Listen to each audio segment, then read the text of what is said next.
യേശുക്രിസ്തുവിന്റെ പരിശുദ്ധമായ നാമത്തിൽ എല്ലാ പ്രിയപ്പെട്ടവർക്കും മോർണിംഗ് ഡ്യൂവിന്റെ പുതിയൊരു പ്രഭാത വചന ധ്യാനത്തെങ്കിലേക്ക് സ്വാഗതം.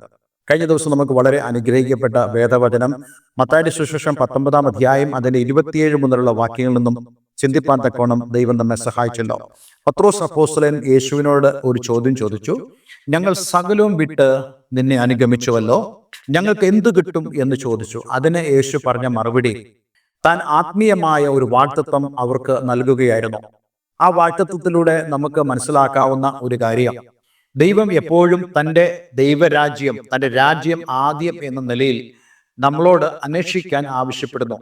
നമ്മൾ ആ ദൈവരാജ്യത്തെയും അതിൻ്റെ നീതിയുമാണ് ആദ്യം അന്വേഷിക്കേണ്ടത്. ഏതൊരു വിഷയം വന്നാലും നമ്മുടെ ജീവിതത്തിന്റെ ഒന്നാമത്തെ സ്ഥാനം ദൈവരാജ്യവും അതിൻ്റെ നീതിയുമായിരിക്കണം. അതിൻ്റെ അർത്ഥം ഒരിക്കലും നമ്മൾ ഈ ഭൂമിയിൽ അനുഗ്രഹിക്കപ്പെടുകയില്ല എന്നുള്ളതല്ല, മറിച്ച് നമ്മൾ ഈ ഭൂമിയിൽ അനുഗ്രഹിക്കപ്പെടും. പക്ഷേ നമ്മുടെ ഓരോരുത്തരുടെയും ദൈവരാജ്യ മൂല്യം എന്ന് പറയുന്നത്, അല്ലെങ്കിൽ അതിൻ്റെ പ്രാധാന്യം എന്ന് പറയുന്നത് ഒന്നാം സ്ഥാനത്തായിരിക്കണം. അങ്ങനെയുള്ളവർക്കാണ് അപ്രകാരമുള്ള അനുഗ്രഹം ആത്മീയമായി നിത്യതയിൽ പ്രോമിസ് ചെയ്യപ്പെടുന്നത്, വാഗ്ദത്തം ചെയ്യപ്പെടുന്നത്. അതേപോലെ തന്നെ ഈ ഭൂമിയിലും നമ്മൾ ദൈവത്താലുള്ള അനുഗ്രഹം പ്രാപിക്കുന്നത്. നമുക്കറിയാം, ഇന്ന് ആളുകൾ പൊതുവെ ഈ ഭൂമിയിൽ ദൈവത്തെ വിളിക്കുക വഴി അനുഗ്രഹിക്കപ്പെടണമെന്ന് ആഗ്രഹിക്കുന്നവരായ ആളുകളാണ്. അവർ തങ്ങളുടെ നിത്യതയിലുള്ള അനുഗ്രഹത്തെക്കുറിച്ചോ ആ ദൈവിക വാഗ്ദത്തങ്ങളെക്കുറിച്ചോ ഒട്ടും പ്രാധാന്യം കൊടുക്കാത്തവരായ ആളുകളാണ്. പിശാചിന്റെ വലിയൊരു ലക്ഷ്യം നമ്മളെ നിത്യതയിലേക്ക് കൊണ്ടുപോകാതെ ആത്മീയതയുടെ ആ പേരിൽ നമ്മൾ ഈ ഭൂമിയിൽ സംതൃപ്തരാക്കപ്പെടുന്നതോടൊപ്പം നമ്മുടെ നിത്യത നഷ്ടപ്പെടുത്തി നമ്മെ നരകത്തിലേക്ക് തള്ളിയിടുവാനാണ് പിശാച് ശ്രമിക്കുന്നത്. അതുകൊണ്ട് എപ്പോഴും ഭൗതികമായ അനുഗ്രഹം പിശാച് നമുക്ക് വാഗ്ദത്തം ചെയ്തുകൊണ്ടിരിക്കും. കർത്താവ് യേശുക്രിസ്തു ഈ ഭൂമിയിൽ വന്നപ്പോൾ യേശുക്രിസ്തുവിനെ പരീക്ഷിപ്പൻ പിശാച് അടുത്ത് ചെന്നപ്പോൾ ആദ്യം എന്താണ് പറഞ്ഞത്? യേശുക്രിസ്തുവിനോട് പറയുന്നത്, ഈ കല്ലിനോട് അപ്പമായി തീരുവാൻ നീ കൽപ്പിക്കാം. അതേപോലെ തന്നെ കർത്താവ് യേശുക്രിസ്തുവിനെ ഒരു ഉയർന്ന ദേവാലയ ഗോപുരത്തിന്റെ മുകളിൽ കൊണ്ടുപോയി നിർത്തിയിട്ട് താഴേക്ക് ചാടുക, നിന്നെ കാക്കാൻ നിന്റെ ദൂതന്മാരോട് ദൈവം കൽപ്പിക്കുമെന്നുള്ള ആ പ്രോമിസ് വചനത്തിൽ നിന്നെടുത്ത് പറയുക. അതേപോലെ തന്നെ മൂന്നാമത് കർത്താവ് യേശുക്രിസ്തുവിനെ ഒരു ഉയർന്ന മലയിലേക്ക് കൂട്ടിക്കൊണ്ടുപോയിട്ട് ലോകത്തുള്ള സകല രാജ്യങ്ങളെയും കാണിച്ചു കൊടുത്തു. എന്നിട്ട് സാത്താൻ യേശുവിനോട് പറയുകയാണ്, ഒരു പ്രോമിസ് കൊടുക്കുകയാണ്, നീ എന്നെ വീണു വണങ്ങിയാൽ ഇതെല്ലാം ഞാൻ നിനക്ക് തരാം. അപ്പോൾ ഒരിക്കലും നിത്യതയെക്കുറിച്ചുള്ള ഒരു കാര്യമല്ല പിശാച് പറയുന്നത്. പിശാച് നിത്യതയെക്കുറിച്ച് സംസാരിക്കുകയില്ല. പിശാച് യേശുക്രിസ്തുവിന്റെ വരവിനെ കുറിച്ച് നമ്മളോട് പറയുകയില്ല. പിശാച് നമുക്ക് വരാൻ പോകുന്ന ആ സ്വർഗീയ ഭാഗത്തെക്കുറിച്ചും മഹത്വത്തെക്കുറിച്ചും അവൻ നമ്മോട് പറയില്ല. കാരണം അതിനു മുമ്പ് അവൻ ബന്ധിക്കപ്പെടും, അതിനു മുമ്പ് അവൻ അഗാധ കൂപത്തിലേക്ക് തള്ളപ്പെടുമെന്നുള്ള ആ വിധി അവൻ അറിയാവുന്നത് കൊണ്ട് ആ ചിന്തയിലേക്ക് അവൻ കടന്നു പോകുകയില്ല. ഇന്ന് പൊതുവെ ആളുകൾ കർത്താവ് യേശുക്രിസ്തുവിന്റെ വരവിനെ കുറിച്ചോ നമുക്ക് ലഭിക്കാവുന്ന പ്രത്യാശയെക്കുറിച്ചോ ചിന്തിക്കാത്തതിന് പ്രധാനപ്പെട്ട കാര്യം, പിശാച് അതിന് അവരെ അനുവദിക്കുന്നില്ല എന്നുള്ളതാണ്.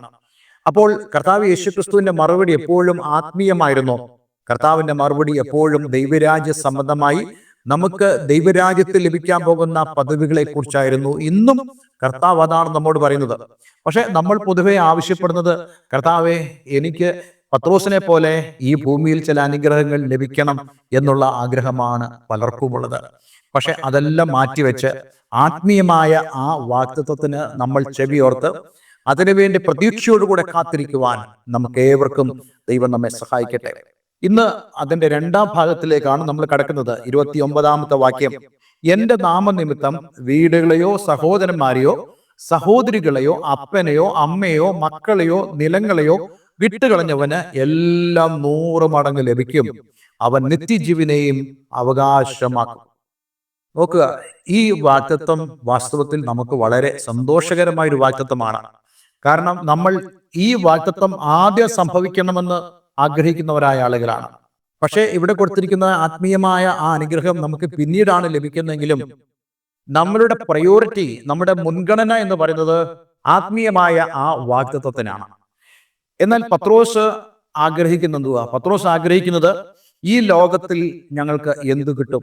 അപ്പോൾ യേശു പറയുന്നു, നിങ്ങൾ ത്യജിക്കുന്നത് നിങ്ങൾക്ക് 100 മടങ്ങ് ഈ ഭൂമിയിൽ ലഭിക്കുമെന്ന് യേശു പറയുകയാണ്. എന്താണ് അതിനർത്ഥം? ഇവിടെ പറഞ്ഞിരിക്കുന്നതായ അർത്ഥം എന്ന് പറയുന്നത്, അതിനെ നമ്മൾ ആത്മീയമായിട്ട് തന്നെയാണ് അതും കാണേണ്ടത്. യേശു പറയുന്നു, എൻ്റെ നാമനിമിത്തം വീടുകളെയോ സഹോദരങ്ങളെയോ സഹോദരന്മാരെയോ സഹോദരികളെയോ അപ്പനെയോ അമ്മയോ മക്കളെയോ നിലങ്ങളെയോ വിട്ടുകളഞ്ഞവന്.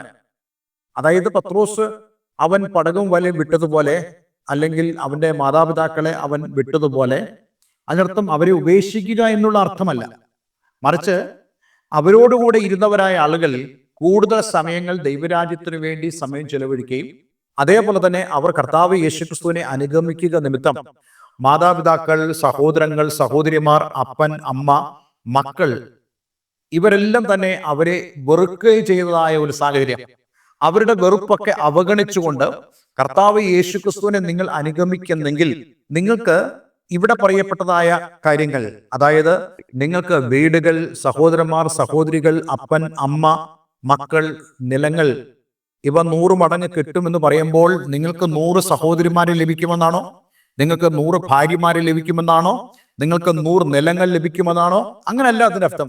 മറിച്ച് അത് തികച്ചും ആത്മീയമായ മറുപടിയാണെന്ന് നമുക്ക് ഈ വാക്യത്തിൽ നിന്നും മനസ്സിലാക്കാൻ കഴിയുന്നുണ്ട്. കാരണം ഇത് സ്വാഭാവികപരമായിട്ടുള്ള ഒരു ഭൗതിക അനുഗ്രഹം അല്ല, മറിച്ച് ഇതിനൊരു ആത്മീയമായ അർത്ഥമാണുള്ളത്. ഞാൻ ഇതിനെക്കുറിച്ച് നിങ്ങൾക്ക് പറഞ്ഞു തരുവാൻ എൻ്റെ അനുഭവത്തിൽ നിന്നും അനേകരുടെ അനുഭവത്തിൽ നിന്നും കാര്യങ്ങൾ സംസാരിക്കാൻ ആഗ്രഹിക്കുന്നുണ്ട്. അതായത് എനിക്കും മാതാപിതാക്കളുണ്ട്, എനിക്കും സഹോദരങ്ങളുണ്ട്. ഈ സഹോദരങ്ങളും ഈ മാതാപിതാക്കളും ഒക്കെ എനിക്ക് സെക്കൻഡറി ഒന്നുമല്ല, എനിക്ക് അവരെ 1ാം സ്ഥാനത്ത് തന്നെയാണ്. പക്ഷേ അവരുടെ പ്രയോറിറ്റിയെക്കാളും ഉപരിയായി കർത്താവിൻ്റെ ഒരു കാര്യം വരികയാണെങ്കിൽ ഞാൻ കർത്താവിൻ്റെ കാര്യങ്ങൾക്കായിരിക്കും പ്രാധാന്യം കൊടുക്കുന്നത്. എൻ്റെ ആത്മീയമായ വിഷയങ്ങൾക്കായിരിക്കും ഞാൻ പ്രാധാന്യം കൊടുക്കുന്നത്.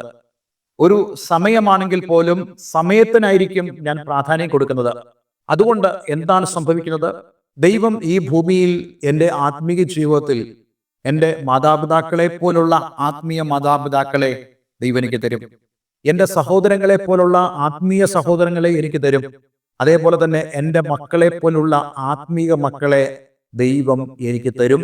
അതേപോലെ തന്നെ എൻ്റെ നഷ്ടപ്പെട്ടു പോയ അല്ലെങ്കിൽ ഞാൻ ഉപേക്ഷിച്ചതായ നിലങ്ങൾക്ക് ഒത്തവണ്ണമായിട്ടുള്ള നിലങ്ങളും ദൈവം എനിക്ക് തരും. അതിൻ്റെ അർത്ഥം അതിൻ്റെ അനുഗ്രഹങ്ങളും നന്മകളും ദൈവം എനിക്ക് തരുവാനിടയായി തീരും. ഞാൻ ഇത് പറയുമ്പോൾ തന്നെ പല ആളുകളും പറയുന്ന ഒരു ടെസ്റ്റിമണിയുണ്ട്, ഒരു സാക്ഷ്യമുണ്ട്. എന്നെ എൻ്റെ മാതാപിതാക്കളെ പോലെ സ്നേഹിക്കുന്നവരായ ആളുകൾ ഈ സഭയിലുണ്ട് എന്ന് പറയുന്ന എത്ര പേരെ ഞാൻ കണ്ടിട്ടുണ്ടെന്നറിയാമോ? അതിനർത്ഥം അവർ തങ്ങൾക്ക് ജന്മം നൽകിയതായ മാതാപിതാക്കളെ അവഗണിച്ചു എന്നുള്ളതല്ല. പക്ഷെ അവർക്ക് തുല്യം സ്നേഹം നൽകുന്നതായ മാതാപിതാക്കളെ ദൈവം അവർക്കായി എഴുന്നേൽപ്പിക്കുന്നുണ്ട്. അതേപോലെ തന്നെ നമുക്ക് ആത്മീകരായ മാതാപിതാക്കളുണ്ട്. അതേപോലെ തന്നെ നമുക്ക് ആത്മീകരായ മക്കളുണ്ട്. നമ്മെ സഹായിക്കുന്ന, നമ്മെ സ്നേഹിക്കുന്ന ആളുകളെ ദൈവം എഴുന്നേൽപ്പിക്കും. ഇവിടെ നിലങ്ങൾ എന്ന് പറയുന്നത് നമ്മുടെ വരുമാന മാർഗങ്ങളാണ്, നമ്മുടെ കൃഷിഫലങ്ങളാണ്, അതായത് നമ്മുടെ ഭൗതികമായ കാര്യങ്ങളാണ്. അതിനർത്ഥം നമുക്ക് ഈ ഭൂമിയിൽ നിലങ്ങളില്ലെങ്കിലും, നിലങ്ങൾ നമുക്ക് സ്വന്തമായിട്ടില്ലെങ്കിലും ദൈവം നമ്മുടെ ഉദവിക്ക് വേണ്ടതായിട്ടുള്ള ഭൗതിക അനുഗ്രഹങ്ങളെ ദൈവം നമുക്ക് തുറന്നു തരും. മറ്റൊരാളിലൂടെ ദൈവം നമ്മെ സഹായിക്കും. മറ്റൊരു വ്യക്തിയിലൂടെയും മറ്റൊരു സ്രോതസ്സിലൂടെയും ദൈവം നമുക്ക് വഴി തുറക്കുവാനിടയായി തീരും. ഇവിടെ നമുക്ക് സ്വന്തമായിട്ടുള്ള ഈ ഭൂമിയിലുള്ളതായ സമ്പത്തുകൾക്കോ സ്വത്തുക്കൾക്കോ ദൈവരാജ്യത്തെ അപേക്ഷിച്ച് നമ്മൾ പ്രാധാന്യം കൊടുക്കരുത്. അങ്ങനെ കൊടുത്താൽ ഒരിക്കലും ഈ ആത്മീയ നന്മ നമുക്ക് ലഭിക്കില്ല എന്നുള്ള ഒരു അർത്ഥം കൂടെ ഈ ഭാഗത്തുണ്ട്. അതുകൊണ്ട് എന്നെ കേൾക്കുന്ന പ്രിയമുള്ളവരെ, കർത്താവിനെ പലരും പിൻപറ്റുന്നതിലുള്ള പ്രധാനപ്പെട്ട തടസ്സം തങ്ങളുടെ സഹോദരങ്ങളാണ്, തങ്ങളുടെ വീടുകളാണ്, തങ്ങളുടെ സഹോദരിമാരാണ്, തങ്ങളുടെ അപ്പൻ, അമ്മ, അതുപോലെ മക്കൾ, നിലങ്ങൾ, ഇതൊക്കെയാണ് പലർക്ക് തടസ്സം. ഒരിക്കൽ യേശുവിൻ്റെ അടുക്കൽ ഒരുവൻ ശിഷ്യനായി തീരുവാനുള്ള ആ ഒരു വാക്കുമായി കടന്നു വന്നു. അപ്പോൾ അവനോട് യേശു പറഞ്ഞപ്പോൾ അവൻ പ്രതികരിച്ചതായൊരു കാര്യം, എൻ്റെ അപ്പനെ ഞാൻ കുഴിച്ചിട്ടിട്ട് വരാമെന്നല്ലേ പറഞ്ഞത്. അതിനർത്ഥം, യേശുവെ, എനിക്ക് നിന്നെ അനുഗമിക്കണമെന്ന് ആഗ്രഹമുണ്ട്, പക്ഷേ എൻ്റെ അപ്പൻ എനിക്ക് തടസ്സമാണ്. എൻ്റെ അപ്പൻ്റെ മരണശേഷം ഞാൻ കടന്നു വരാം. അതിനർത്ഥം he still love his father more than Jesus. അവൻ യേശുവിനേക്കാൾ അധികമായി തൻ്റെ അപ്പനെ സ്നേഹിക്കുന്നു എന്നുള്ളതാണ്. ഇന്ന് ഞാൻ നിങ്ങളോട് ചോദിക്കട്ടെ, നിങ്ങൾ യേശുവിനേക്കാളും അധികമായി നിങ്ങളുടെ മക്കളെയോ, നിങ്ങളുടെ സഹോദരങ്ങളെയോ, നിങ്ങളുടെ അപ്പനെയോ അമ്മയോ, നിങ്ങളുടെ നിലങ്ങളെയോ, നിങ്ങളുടെ വീടുകളെയാണോ നിങ്ങൾ സ്നേഹിക്കുന്നത്? നിങ്ങളുടെ ജോലിയാണോ നിങ്ങൾ സ്നേഹിക്കുന്നത്? അങ്ങനെയാണെങ്കിൽ ഞാൻ നിങ്ങളോട് പറയട്ടെ, യേശുവിന് നിങ്ങൾ നിങ്ങളുടെ ജീവിതത്തിൽ ഒന്നാം സ്ഥാനം കൊടുക്കാമെങ്കിൽ, ദൈവരാജ്യത്തിൽ ഒന്നാം സ്ഥാനം കൊടുക്കാമെങ്കിൽ, നിങ്ങളുടെ അപ്പനോ അമ്മയോ നിങ്ങൾക്ക് നഷ്ടമാവുകയില്ല.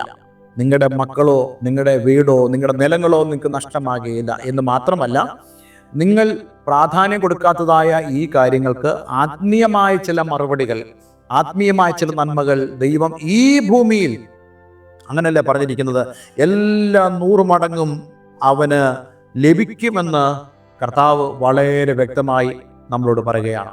ഈ തരുണത്തിൽ കർത്താവ് യേശുക്രിസ്തുവിന്റെ ശുശ്രൂഷ തന്നെ സംഭവിച്ചതായ ഒരു സംഭവം കൂടെ ഞാൻ പറയാൻ ആഗ്രഹിക്കുന്നു. മത്തായിയുടെ സുവിശേഷം 12-ാം അധ്യായം 48-49 വാക്യങ്ങൾ.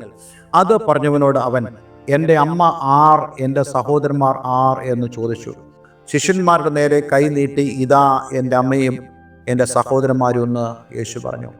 അതായത് ശിഷ്യന്മാരുടെ നേരെ കൈ നീട്ടി ഒരുവൻ ചോദിച്ച ചോദ്യത്തിനുള്ള മറുപടിയാണ് യേശു ഇവിടെ പറയുന്നത്. ആ ചോദ്യം നമുക്ക് കാണാൻ കഴിയുന്നത് മത്തായിയുടെ സുവിശേഷം 12-ാം അധ്യായം 46-ാം വാക്യത്തിലാണ്. അവൻ പുരുഷാരത്തോട് സംസാരിച്ചുകൊണ്ടിരിക്കുകയിൽ അവൻ്റെ അമ്മയും സഹോദരന്മാരും അവനോട് സംസാരിപ്പാൻ ആഗ്രഹിച്ചു പുറത്തു നിന്നു. ഒരുത്തൻ അവനോട്, നിന്റെ അമ്മയും സഹോദരന്മാരും നിന്നോട് സംസാരിപ്പാൻ ആഗ്രഹിച്ച് പുറത്തു നിൽക്കുന്നു എന്ന് പറഞ്ഞു. അത് പറഞ്ഞവനോട് അവൻ, എൻ്റെ അമ്മ ആർ, എൻ്റെ സഹോദരന്മാർ ആർ എന്ന് ചോദിച്ചു. നോക്കുക, യേശുക്രിസ്തുവിനെ സംബന്ധിച്ചിടത്തോളം ദൈവരാജ്യമാണ് ഒന്നാം സ്ഥാനം. അവിടെ റിലേഷൻഷിപ്പ് അല്ല പ്രധാനപ്പെട്ടത്. ദൈവരാജ്യവുമായിട്ടുള്ള ബന്ധത്തിൽ യേശുക്രിസ്തു ആയിരിക്കുമ്പോൾ താൻ പറയുന്നു, എൻ്റെ അമ്മ ആര്, എൻ്റെ സഹോദരന്മാരാര്. എന്നിട്ട് ശിഷ്യന്മാരുടെ നേരെ കൈ നീട്ടി. ശിഷ്യന്മാരുടെ നേരെ കൈ നീട്ടി എന്ന് പറയുമ്പോൾ കേവലം 12 ശിഷ്യന്മാർ മാത്രമല്ല, യേശുക്രിസ്തുവിന്റെ ശിഷ്യന്മാരുടെ കൂട്ടത്തിൽ സ്ത്രീകളും ഉണ്ടായിരുന്നു, അതേപോലെ തന്നെ പുരുഷന്മാരും. യേശു അവരെ ചൂണ്ടിക്കാണിച്ചുകൊണ്ട് പറയുന്നു, ഇതാ എൻ്റെ അമ്മയും എൻ്റെ സഹോദരന്മാരും, സ്വർഗസ്ഥനായ എൻ്റെ പിതാവിനെ ഇഷ്ടം ചെയ്യുന്നവൻ എൻ്റെ സഹോദരനും സഹോദരിയും അമ്മയും ആകുന്നു എന്ന് പറഞ്ഞു. അതിൻ്റെ അർത്ഥം, ദൈവജനത്തിന്റെ കൂട്ടത്തിൽ തന്നെ നമുക്ക് അപ്രകാരം നമുക്ക് ഫലം തരുന്നതായ ആളുകളുണ്ട്, ദൈവം ഒരുക്കിയിട്ടുണ്ടെന്നുള്ള വസ്തുത യേശു ഇവിടെ സംസാരിക്കുകയാണ്. അതിനർത്ഥം നമ്മളെ ബയോളജിക്കലായിട്ട് ജനിപ്പിച്ചതായ മാതാപിതാക്കളെ അവഗണിക്കണമെന്നല്ല.